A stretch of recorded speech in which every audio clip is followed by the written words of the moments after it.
So in this video, I'm going to show you how I cured not only my intermittent alarm issue, but also the open door dash warning light on my T5 or T28. If this video helps you, please like, subscribe and share it, as I know the issues drove me nuts and I want to save all other T5 owners the torture I went through. So hopefully this will help. So most T5 owners have experienced the issue once in a while when you're driving around or going over a bump or two. The interior light will flick on and off, as well as the warning light for an open door on a dash. I've owned my fan for just over 3 years and it's happened occasionally, so I wasn't too bothered about it to begin with. But in the last 6 months or so, it started getting serious issues with the alarm and it kept going on all the time. So after I'd locked the fan with the fob, 5 or 10 minutes would go and the alarm would start. I'd go down, unlock it all, check the doors and windows, lock it again, and it would be fine. But after a few weeks, it would get more frequent.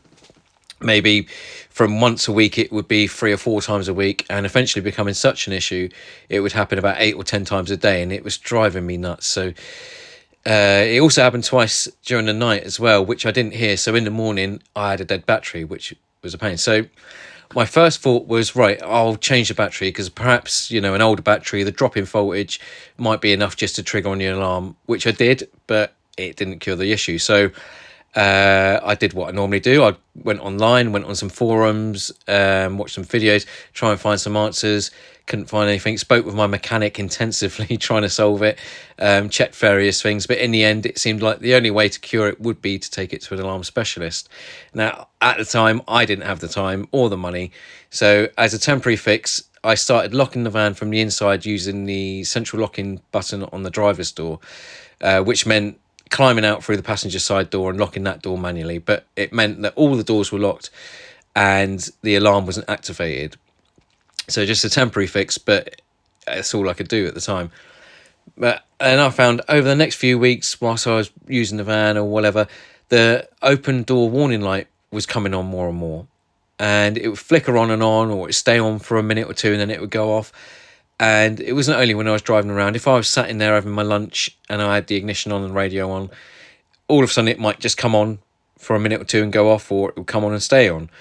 So I had to do something about it, because I found that if I happened to lock the fan whilst that warning light was on, one of the doors wouldn't lock. And for me, it was the slide door that wasn't locking. And to be honest, that's the most obvious door I thought the issue would be with, because I'm a tradesman, I'm in and out the fan all the time. That's the door that gets the most use. So I checked all the terminals on it, made sure that the male and female connections were clean.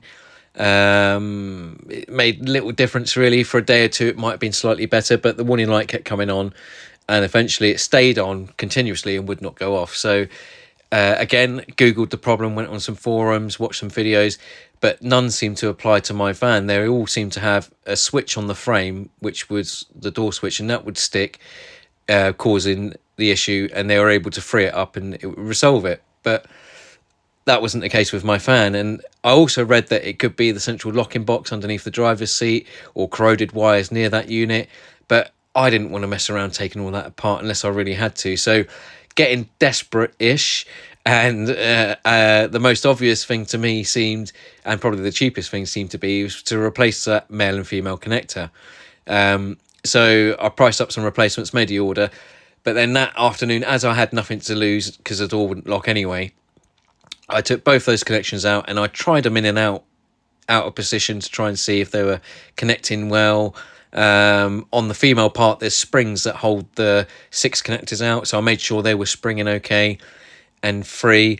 But I noticed as I put them back on the door, when I went to shut the side door, they weren't lining up 100%. So I'm guessing over a bit of wear and tear over the time, or perhaps the rollers slightly dropped, but I had new rollers not long ago, so it shouldn't be that issue, but they weren't quite lining up true. So again, looking at the male connection, there's plastic that separates the 3 pins on either side, and that plastic seems to stick out quite a lot further than what the flat pins were. So with a bit of sandpaper, I just sanded them down to just over flush. I didn't want to make them flush just in case. So just over flush, and locked the door, and the door light went off, and it seemed to cure the problem. So it seemed like over wear and tear and time, the copper pins may have gone a bit worn or a bit flatter, and that plastic was sticking out too far. So when it was going into the female spring connections, it was pushing those open too far, so it wasn't making contact with the male copper pins. And just by sanding them down slightly, it's allowed those both to make contact again. And it's been 2 months, or just over 2 months now, since I've done that. I haven't had the warning light come on once, and I use that door every day, all day, for work, in and out the van. And the last couple of weeks, I've even tried locking it with the fob, so the alarm's been activated, and believe it or not, the alarm hasn't gone off randomly. So I'm guessing that's what was causing the issue of the alarm as well. It's just those pins were losing their connection intermittently, which would then cause the alarm to trigger on even when the fan was locked and the ignition was off. So by just doing that, I've cured it. So I really do, I hope this helps other T5 owners that have got a similar issue.